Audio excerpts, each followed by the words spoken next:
here comes one of my biggest secrets for achieving realism, and that is never.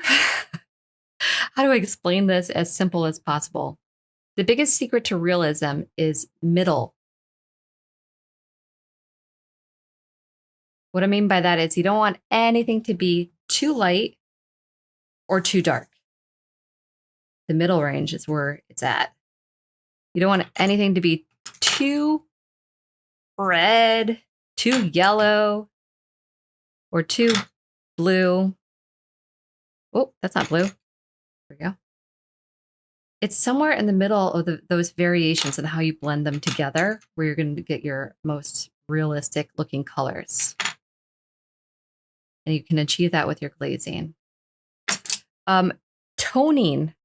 You may have seen a lot of the Renaissance painters do underpaintings like this. But then a lot of realistic portrait painters would do a layer on top of this called the dead layer, where it really was like a black and white photograph where they used a lot of these like cooler values. And it does like a mixture between warmth and cool is another secret, big secret to realism. How do you achieve warmth and coolness? What's the balance between cool? So let's say cool colors and warm colors.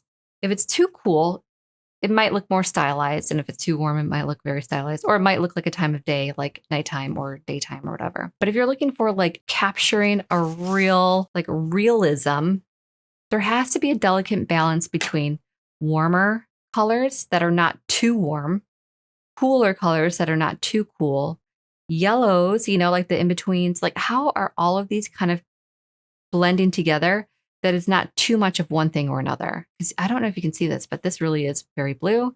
This is very yellow, and this is very reddish. But they're all kind of blended in a way where you can still see some reds in here, some violets, some oranges, some blues, like it's all a variation of one or another. You're not just doing like one straight layer of color. You're using a very small paintbrush to achieve that.